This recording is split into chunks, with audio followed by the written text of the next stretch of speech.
Bonjour à tous, je suis ravie de vous retrouver sur ma chaîne La Voyance de Méina pour les énergies du mois d'août 2019 pour les personnes du signe du Sagittaire. Alors je vous explique comment j'ai procédé. J'ai fait un tirage en croix avec ici les aspects favorisés, défavorisés, la vibration et le résultat. Alors nous commençons tout de suite par les aspects favorisés du mois. Alors nous avons ici un cavalier d'épée. Alors un cavalier d'épée, c'est quelqu'un qui vous le voyez sur la carte, c'est quelqu'un qui galope et qui est dans le mental et la communication. Alors on pourrait penser que ces derniers temps, vous étiez dans une énergie à vous dire je ne me lance pas ou je ne vais pas dire ce que j'ai à dire ou je ne vais pas penser à ce que je dois faire. Bon, une énergie un petit peu comme ça où on ne se bouge pas trop. Là, dans les aspects positifs, ça va nous inciter à enfin aller faire part de nos idées, de nos convictions. Par contre, le petit bémol, c'est que le cavalier d'épée, il peut foncer comme ça sans forcément tenir compte de ce qu'il y a autour. Il peut être un peu brut, hein. Donc il peut avoir par exemple les arguments, mais pas forcément la façon de faire. Ou alors sa façon de faire sera un peu brutale. Il fonce même s'il va laisser des gens sur le carreau. Il ne pense pas du tout aux conséquences, hein. Par contre, il va être dans la communication, il ne va pas hésiter à se lancer. Donc c'est l'énergie, en tout cas, que semblent favoriser les cartes ce mois-ci. C'est-à-dire on vous dit, maintenant allez-y, vous avez quelque chose à dire, vous voulez quelque chose, allez le chercher. Ça y est, maintenant foncez et allez-y, finalement sans trop réfléchir, hein. Vous faites comme ce cavalier d'épée, c'est-à-dire qu'on a assez réfléchi, maintenant il faut y aller. Hop, on y va. Après, on a en énergie d'obstacle le 10 de bâton. Le 10 de bâton, qu'est-ce que va nous dire cette carte? C'est quelqu'un qui est là et qui, mais je crois qu'en plus le mois dernier, on a eu la même carte, hein, les Sagittaires, hein. C'était des énergies pas très faciles. Bon, on va essayer d'en sortir, hein. Le 10 de bâton, c'est une carte qui nous dit qu'on a l'impression de crouler sous le poids des charges, des tâches, des responsabilités. Et pourtant, on continue à avancer. Car vous voyez, le but n'est pas très loin. On risque de tomber avant, mais en tout cas, on y va. Vous voyez, c'est pour ça que cette carte rejoint aussi le cavalier d'épée en se disant il faut y aller, il ne faut pas hésiter et il faut continuer à foncer. Ou en tout cas, il faut foncer pour aller chercher ce dont on a envie. Alors, il y a aussi une notion de se dire que ces derniers temps, peut-être qu'on était aussi dans une énergie à se dire bah, je vais laisser tomber ou alors je fais ça, mais finalement, je sais plus trop pourquoi je le fais. Alors je continue quand même parce que peut-être que je vais toucher au but, mais c'est pas sûr. Ou se dire ben, je supporte plus le poids des responsabilités, c'est trop lourd à porter, c'est comme un fardeau. Voilà, c'est ne pas aller au bout de ce qu'on a commencé quand c'est dans les obstacles. Donc cette carte-là va nous dire maintenant on peut continuer à y croire et il faut continuer à avancer. Il faut continuer à aller chercher ce dont on désire parce qu'on peut y arriver et on touche enfin le but. Ce sont les derniers pas, c'est le dernier effort. Donc tout ici nous incite à y aller.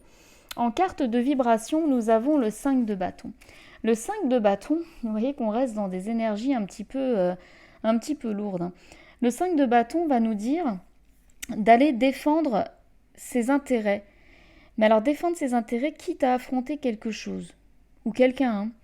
Mais en tout cas, ouais, affronter quelqu'un pour se faire entendre. C'est enfin aller faire face à des rivalités, à des contradictions.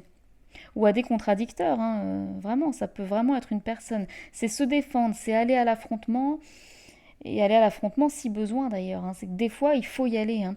Donc, voilà, c'est vrai que ces derniers jours, là, ces dernières semaines, on peut penser que voilà, vous étiez dans une énergie à vous dire bon bah finalement je me lance pas, ou finalement peut-être que j'arrête, ou finalement peut-être que je devrais laisser tomber, les efforts sont vains, j'ai l'impression de pas être entendu, j'ai l'impression de pas être écouté, j'arrive pas à convaincre, j'arrive pas à me faire entendre. Voilà, c'est ne pas gagner, c'est ne pas avoir raison ou avoir l'impression qu'on se bat pour rien. Et là on vous dit non, maintenant il faut continuer à se battre. C'est la vibration du moi, hein. Il faut défendre ses intérêts, quitte à affronter quelque chose. C'est ça qu'il ne faut pas oublier. Parce que nous avons comme dernière énergie le 5 de denier. Et le 5 de denier, c'est un manque. C'est quelqu'un qui manque de quelque chose, mais qui va faire en sorte d'aller combler ce manque. Donc vous voyez, toutes ces cartes-là se réunissent au final, et toutes ces cartes-là rentrent en résonance. Le 5 de denier, c'est se sentir pauvre, c'est se sentir au chômage, c'est avoir même des fois des difficultés matérielles ou financières, hein, c'est ne pas pouvoir subvenir à ses besoins. Donc là, on vous dit d'aller chercher cette période de vache maigre, d'aller chercher la fin de période de vache maigre plutôt, et d'essayer de combler ce manque pour ne plus le ressentir. On peut aussi, par exemple, si c'est dans une situation professionnelle, se dire, bon, maintenant ça suffit, je vais un peu taper du poing pour me faire entendre parce que finalement je fais plein d'efforts et je ne suis pas reconnue. Et ça va payer. Vous allez sortir de cette impression qui est peut-être vrai, hein, mais en tout cas de cette impression de vous dire je ne suis pas reconnu, je ne suis pas entendu, il me manque quelque chose. Donc vous allez inverser cette tendance. Après, si on est au niveau matériel, ça pourrait nous dire que pour l'instant on fait des petits boulots ou qu'on a un travail, que ça reste alimentaire et qu'on a juste ce qu'il faut. On n'est pas dans l'opulence, mais on a simplement de quoi combler un manque, on a simplement de quoi subvenir à ses besoins. Voilà, c'est ce que peut dire cette carte au niveau financier. Si c'est au niveau amoureux, bien écoutez, c'est très clair aussi. Ça nous dit tout simplement qu'il y a une relation qui est pour l'instant assez lourde à porter, qu'on n'y voit pas le bout, enfin qu'on n'en voit pas le bout, et ça nous invite à aller communiquer, parce que sinon on va rester dans une énergie à toujours vouloir se battre, à toujours essayer de parler, il y a toujours des conflits, il y a toujours pas forcément des disputes, mais on est toujours en train de batailler, voilà, pour se faire entendre. Voilà. Donc on nous dit maintenant, il faut aller à la communication parce que sinon, le manque que l'on ressent ne se comblera pas. Alors que vous pouvez et vous avez tout en vous pour inverser la tendance et aller combler ce manque. Voilà, bah écoutez, j'espère que cette guidance vous aura aidé, vous aura parlé. Et puis, bah écoutez, je vous dis au mois prochain pour les énergies de septembre et sinon à dimanche pour les énergies générales de la semaine. Je vous dis à bientôt, au revoir.